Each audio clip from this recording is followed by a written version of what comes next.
आज हम इस वीडियो में पढ़ेंगे गुलमोहर इंग्लिश रीडर के चैप्टर नंबर 4 को। टाइटल है मटिल्डा कैन डू मैजिक। तो चलिए अब इस चैप्टर को शुरू करते हैं। लिखा है मटिल्डा वर्मवुड एक होशियार, बुद्धिमान और प्रतिभाशाली बच्ची है, लेकिन दुर्भाग्य से उसके माता पिता चाहते हैं कि वह किताब पढ़ने की बजाय टीवी देखे। उसके टीचर मिस हनी उसकी प्रतिभा को पहचानती है और मटिल्डा को और अधिक सीखने में मदद करने की कोशिश करती है, लेकिन उसके माता पिता और हेड मिस्ट्रेस मिस ट्रंचबुल दोनों उसे ऐसा करने की अनुमति देने से इनकार कर देते हैं। एक दिन जब हेड मिस्ट्रेस ट्रंचबुल क्लास में आती है और अपने पानी के गिलास में न्यूट नाम के एक जीव को पाती है। अब देखिए, न्यूट क्या है? एक तरीके का जीव है जिसका शरीर एक छिपकली जैसा होता है, लेकिन जो उसके पैर हैं वो एक फ्रॉग जैसे होते हैं। ये जीव पानी के अंदर और पानी के बाहर दोनों में रह सकता है और इसकी तस्वीर आपको स्क्रीन पर दिख ही रही है। तो एक दिन जब हेड मिस्ट्रेस ट्रंचबुल क्लास में आती है और अपने पानी के गिलास में न्यूट जीव को पाती हैं, तो वह मटिल्डा पर उनके साथ शरारत करने का आरोप लगाती है और उसे स्कूल से बाहर निकालने की धमकी भी देती हैं। अचानक गिलास गिर जाता है और न्यूट मिस ट्रंचबुल पर गिर पड़ता है, जो अब पहले से ज़्यादा गुस्से में हो जाती हैं। सभी ने देखा कि मटिल्डा अपनी सीट से हिली भी नहीं। फिर गिलास आखिर कैसे गिरा? तो चलिए आप इस पूरे चैप्टर को रीड करने के बाद हम ये जान पाएंगे कि आखिर गिलास कैसे गिरा। मटिल्डा क्लास से बाहर निकलने की जल्दी में शामिल नहीं हुई। मतलब कि क्लास से सभी बच्चे बाहर जा रहे हैं, लेकिन मटिल्डा क्लास में रुकी हुई है। जब दूसरे सभी बच्चे क्लास से गायब हो गए तो वह अपनी टेबल पर शांत और विचार में लीन बैठी हुई थी। मतलब कुछ ना कुछ सोच रही थी। वह जानती थी कि उसे किसी को यह बताना होगा कि गिलास के साथ क्या हुआ था। वह अपने अंदर इतना बड़ा रहस्य नहीं छिपा सकती थी। उसे बस ऐसे व्यक्ति की ज़रूरत थी जो समझदार हो, दयालु हो और जो उसकी इस असाधारण घटना के बारे में कुछ समझने में मदद कर सके। ना तो उसकी माँ और ना ही उसके पिता कोई इस बारे में बताने का कोई फ़ायदा होगा, क्योंकि वे उसकी बात पर विश्वास नहीं करेंगे। ना ही यह समझ पाएंगे कि उस दोपहर क्लास में कौन सी आश्चर्यजनक घटना घटी। उस पल मटिल्डा ने फैसला लिया कि वह जिस एक व्यक्ति पर विश्वास करना चाहेगी वह मिस हनी है, यानी उसकी टीचर। मटिल्डा और मिस हनी अब क्लास में केवल दो ही लोग बचे थे। मिस हनी अपनी टेबल पर बैठी हुई थी और कुछ पेपर्स देख रही थी। उन्होंने ऊपर देखकर कहा, अच्छा मटिल्डा, क्या तुम दूसरों के साथ बाहर नहीं जा रही हो? मटिल्डा ने पूछा, क्या मैं आपसे थोड़ी देर बात कर सकती हूँ? मिस हनी ने जवाब दिया, हाँ बेशक, आप ऐसे मुझसे बात कर सकती हो। आपको क्या परेशानी है? मटिल्डा ने कहा कि मेरे साथ कुछ बहुत ही अजीब बात हुई है मिस हनी। अब इस बात को सुनने के बाद मिस हनी तुरंत सतर्क हो जाती हैं, क्योंकि हाल में ही मटिल्डा के बारे में हुई दो खराब मुलाकात के बाद, पहली मुलाकात हेडमिस्ट्रेस के साथ और दूसरी मिस्टर और मिसेस वॉर्मवुड यानी मटिल्डा के माता पिता के साथ, इनके साथ खराब मुलाकात के बाद मिस हनी इस बच्चे के बारे में बहुत ज़्यादा सोच रही थी और सोच रही थी कि वह इस बच्चे की कैसे मदद कर सकती है।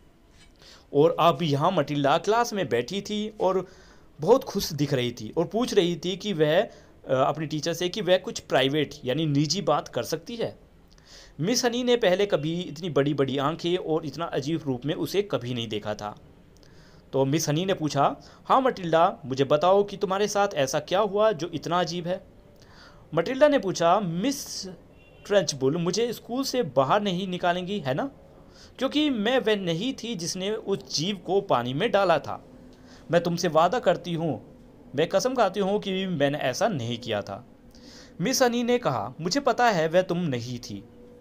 मटिल्डा ने फिर पूछा, क्या मैं निकाल दी जाऊंगी, या क्या मैं स्कूल से निकाल दी जाऊंगी? मिस हनी ने कहा, मुझे नहीं लगता।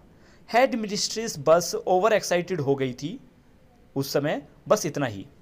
मटिल्डा ने कहा, अच्छा, लेकिन मैं आपसे इस बारे में बात नहीं करना चाहती। मिस हनी ने कहा, तो तुम मुझसे क्या बात करना चाहती हो मटिल्डा? मटिल्डा ने फिर कहा, मैं आपसे उस पानी के गिलास के बारे में बात करना चाहती हूँ जिसमें वह जीव था। आपने उसे मिस ट्रचबुल पर गिरते हुए देखा था, है ना? मिस हनी ने कहा, हाँ मैंने देखा था।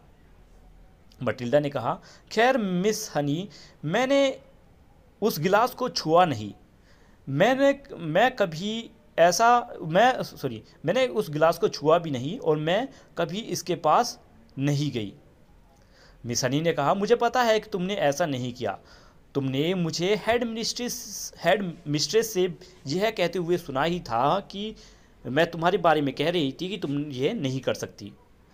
मटिल्डा अपनी टीचर से कहती है, मिसिस हनी से, लेकिन यह तो मैं ही थी मिस हनी, यही तो मैं आपसे बात करना चाहती हूँ। मतलब मटिल्डा कह रही है कि मैं ही थी उस घटना में और मैं इसी बारे में आपसे बात करना चाहती हूँ। मिस हनी ने रुककर बच्ची को ध्यान से देखा और कहा, मुझे नहीं लगता कि मैं आपकी बात कुछ समझ पा रही हूँ। मटिल्डा ने बताया कि मुझे इस बात पर इतना गुस्सा आया कि मुझ पर किसी ऐसी बात का आरोप लगाया गया जो मैंने की ही नहीं थी कि मैंने वह काम कर दिया। फिर इस पर मिस हनी फिर से बोलती है, तुमने ही यह सब किया मटिल्डा ने जवाब दिया, हाँ मैंने ही जो गिलास का जो ढक्कन था उसको पलट दिया था। मैं अभी भी पूरी तरह से समझ नहीं पाई कि आपके कहने का क्या मतलब है, मिस हनी ने धीरे से कहा। मिस हनी ने धीरे से कहा कि मैं अभी तक ये नहीं समझ पा रही हूँ कि तुम्हारी कहने का क्या मतलब है, तुम कहना क्या चाहती हो। मटिल्डा ने कहा कि मैंने यह अपनी आंखों से किया। मैं इसे घूर रही थी, मतलब गिलास को घूर रही थी और चाह रही थी कि यह गिलास गिर जाए, और फिर मेरी आंखें गर्म और अजीब हो गई। उनमें से किसी तरह की शक्ति निकली और गिलास गिर गया। मिस हनी अपने स्टील फ्रेम वाले चश्मे से मटिल्डा को लगातार देखती रही और मटिल्डा भी उनकी ओर उतनी ही स्थिरता से उतनी ही रुककर अपने मिसिस हनी को देखती रही। फिर मिस हनी ने कहा, मैं अभी भी आपकी बात नहीं समझ पा रही हूँ। क्या आपका मतलब यह है कि आपने वाकई में गिलास को पलटने की इच्छा से ही गिरा दिया? मटिल्डा ने कहा, हाँ मेरी आंखों से।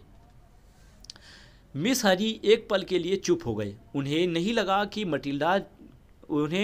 कि मटिल्डा झूठ बोलना चाहती थी। यह लग रहा था कि वह बस अपनी कल्पनाओं को अपने साथ भागने दे रही है। उसे मतलब मिस हनी को यह लग रहा था कि शायद मटिल्डा कुछ कल्पनाएं कर रही है और उनको सच मान बैठी है। इसलिए वो पूछती हैं, आपका मतलब है कि आप जहाँ बैठी थी वहीं बैठी थी और आपने गिलास को गिरने को कहा और वह गिलास गिर गया? मटिल्डा ने कहा, कुछ ऐसा ही मिस हनी, हाँ बिल्कुल ऐसा ही हुआ था। मिस हनी ने फिर कहा, यदि आपने ऐसा किया तो यह लंबे समय से किसी व्यक्ति द्वारा किया गया सबसे बड़ा चमत्कार होगा। मटिल्डा ने कहा, हाँ मैंने यह किया मिस हनी, मैंने ऐसा किया। मिस हनी ने सोचा, यह असाधारण है, यह हो ही नहीं सकता। छोटे बच्चे कितनी बार इस तरह की कल्पनाएं करते हैं। इसलिए उन्होंने इस बात को धीरे से ख़त्म करने का फैसला किया और प्यार से पूछा, क्या तुम इसे फिर से कर सकती हो? मटिल्डा ने कहा, मुझे नहीं मालूम, लेकिन मुझे लगता है कि शायद मैं ऐसा कर सकती हूँ। मिस हनी ने खाली गिलास को टेबल के बीच रख दिया और थोड़ा मुस्कुराते हुए पूछा, क्या मैं इसमें पानी डाल दूं? मटिल्डा ने कहा, मुझे नहीं लगता इससे कोई फ़र्क पड़ता है। मिस हनी ने कहा, तो फिर बहुत अच्छे, आगे बढ़ो और इस गिलास को पलट के दिखाओ। मटिल्डा कहती है कि इसमें कुछ समय लग सकता है मैम। मिस हनी ने जवाब दिया, जितना समय चाहो ले लो, मुझे कोई जल्दी नहीं है। मटिल्डा दूसरी रो में बैठी हुई मिस हनी से लगभग 10 फीट की दूरी पर थी। अपनी कोहनी को उसने मेज पर टिका रखा था और अपने चेहरे को हाथ से ढक लिया, और इस बार उसने शुरुआत में ही ऑर्डर दे दिया।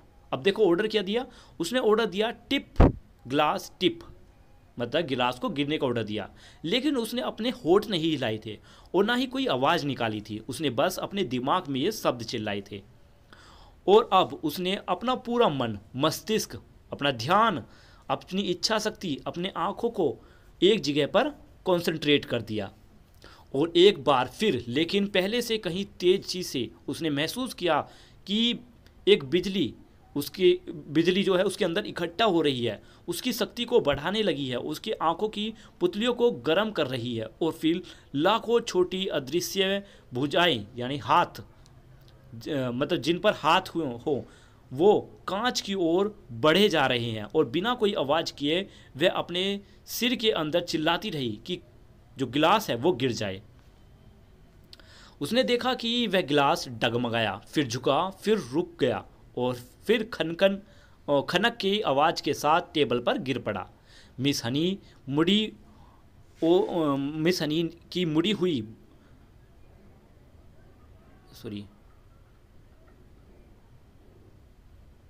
मिस हनी वहाँ से करीबन 12 इंच की दूरी पर थी। मिस हनी का मुंह खुला का खुला रह गया।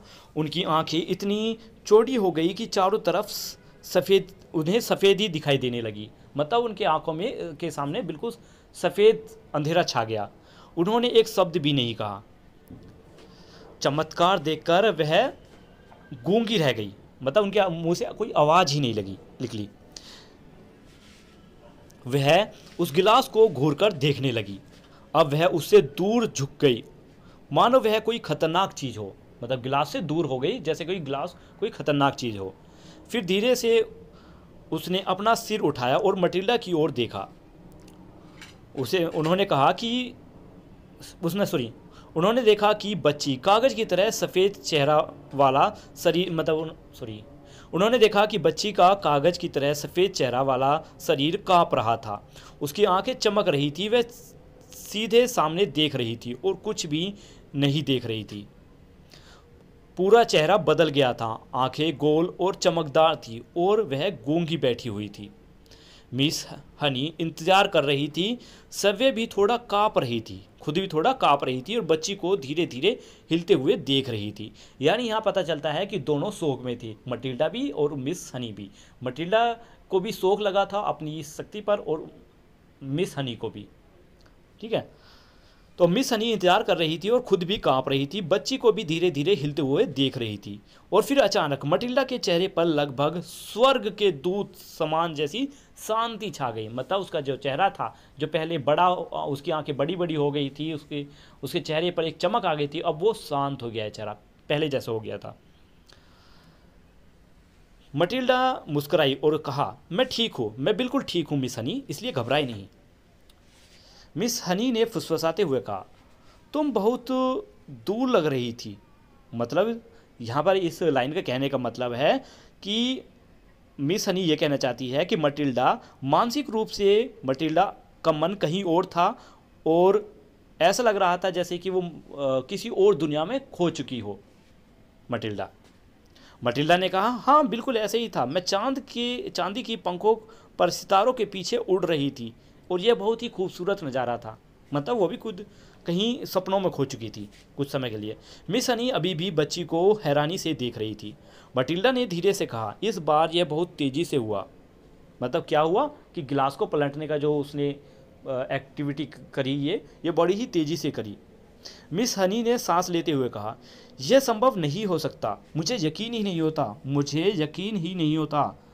उसने अपनी टीचर ने अपनी आंखों को बंद कर ली, उन्हें फिर काफ़ी देर तक बंद ही रखा, और जब उन्होंने उन्हें फिर से खोला तो ऐसा लगा जैसे उसने खुद को संभाल लिया हो। और फिर पूछा, क्या तुम वापस आकर मेरे कॉटेज में चाय पीना चाहोगी? तो मटिल्डा ने कहा, ओह हाँ, मुझे बहुत अच्छा लगेगा। मिस हनी ने कहा, अच्छा, अपना सामान समेटो और मैं कुछ ही मिनटों में बाहर आकर तुमसे मिलूँगी।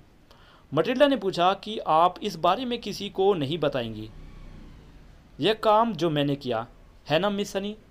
तो मिस हनी भी कहती हैं, हाँ, मैं इस बारे में किसी को बताने के बारे में भी सपने में भी नहीं सोच सकती। मतलब ये जो हमारे साथ जो घटना घटी है, मतलब जो हमने एक्टिविटी की है, इस बारे में मैं सपने में भी किसी को बताने के बारे में नहीं सोचूंगी। तो यहाँ पर हमारा ये चैप्टर ख़त्म होता है। होप आपको ये चैप्टर अच्छे से समझ आया होगा, एक्सप्लेनेशन अच्छा लगा होगा। अगर वीडियो अच्छी लगी है तो लाइक करके कमेंट में लिख कर ज़रूर बताना। क्वेश्चन आंसर्स के वीडियो भी आपको जल्दी ही इस चैनल पर अपलोडेड मिलेगी। मिलते हैं नेक्स्ट वीडियो में, तब तक के लिए बाय बाय। आज हम इस